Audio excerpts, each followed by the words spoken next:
Over a year ago, I spent 5 days of work building my first ever pond. I loved how it looked, but it wasn't balanced yet, resulting in a ton of string algae. This looked horrible, but the fish were still thriving, so I didn't worry. Fast forward to earlier this summer and I did an update video, in which I addressed the issue. I manually removed as much of the algae as I could and used algaecin to get rid of the rest. But this alone would only be a short-term solution. Using products like this to get rid of algae works fine, but as long as you don't address the root cause, it will grow right back, and that's why I also added more plants. I added a small lily and a few others in the water area, and some papyrus, hydrocotyle and a white arum lily to the bog filter. All of this did make the pond look a lot better, but the real question is, did the algae come back? Let's find out together. I put a camera down in the pond so you can see yourself.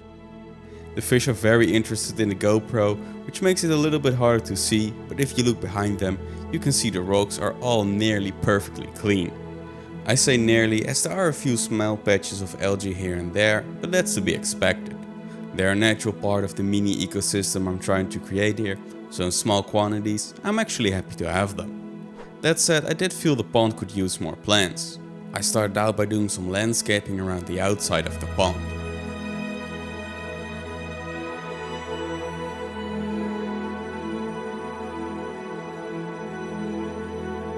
Followed by adding a few more white arum lilies to the bog filter. Over time, these plants will grow and completely cover the filter, resulting in an amazing look, but more importantly, a better working filter. Next, I moved to the water area. I got some feedback that I planted the colocasia too deep, so I moved it up towards the intake bay. Here, the water is only about 15 centimeters deep, which should work fine. I really wanted to add more plants to the pond, and I really feel like Lobelia cardinalis will be a great addition to the pond. Its darker leaves and bright red flowers will contrast beautifully with all of the green. I added it to the pond, but it didn't look right. I'll address it later, but first I wanted to change something that's been bothering me since the last video. These spots. I hoped there would be a simple solution that wouldn't stick out so much, but I hate looking at them and I think they ruin the natural appearance of the pond. I went in there and I removed the lily from its pot and planted it directly into the gravel. This made the pond very murky, which made it hard to see what I was doing. Luckily I could reach all the way down to the bottom of the pond and somewhat feel what I was doing. After addressing the lily, I did the same for the parrot's feather and also moved it a little bit closer to the deeper end of the pond. This allowed me to make another shallow area in the pond. At this point the pond is very murky and it's very hard to see what I'm doing, but I added a couple of big river rocks to create a wall of sorts and filled in behind it with more gravel. I used this area to replant the lobelia we added earlier. However, I was still having a bit of trouble making this plant stand upright, and also I felt it would look much better if I had some more. So I decided to cut the long stems into smaller pieces and planted them all over the new shallow area. To be fair, I had no idea if this was even going to work, but if we fast forward 2 weeks, we can see there are some new shoots developing. At this point, I also noticed a lot of small things moving in the pond. I took a closer look and realized something special has happened. In between the stems of the lobelia, there was a small group of baby fish. And by the shape of these, I'm gonna guess these are rainbow shiners. I don't want to set up a dedicated tank for these babies. What I'll do instead is I'm gonna add these 6 babies to the shrimp tank behind me.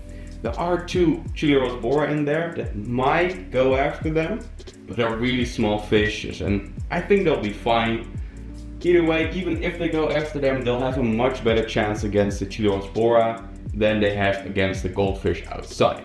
So I'm just gonna add them in here and we'll see how it goes.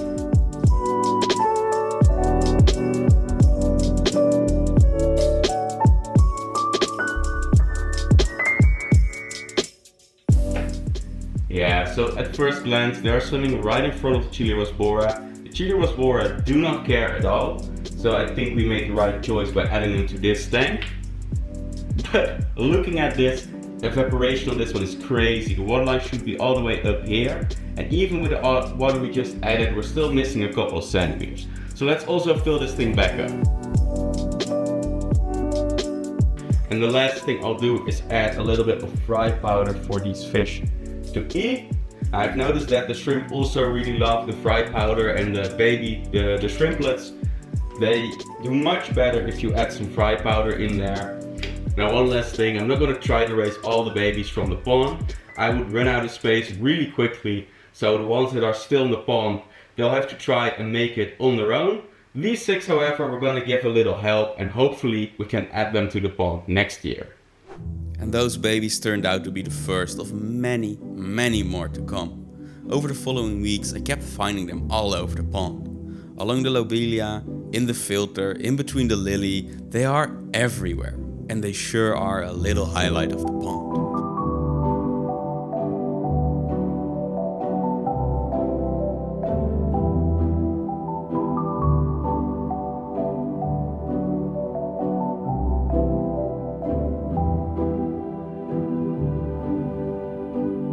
I don't know how many of these will make it to adulthood, but I guess we'll find out next year. If you don't want to miss that, make sure you subscribe. And in the meantime, I recommend you watch this video next to see me build an awesome aquarium for my ropefish. I'll see you there.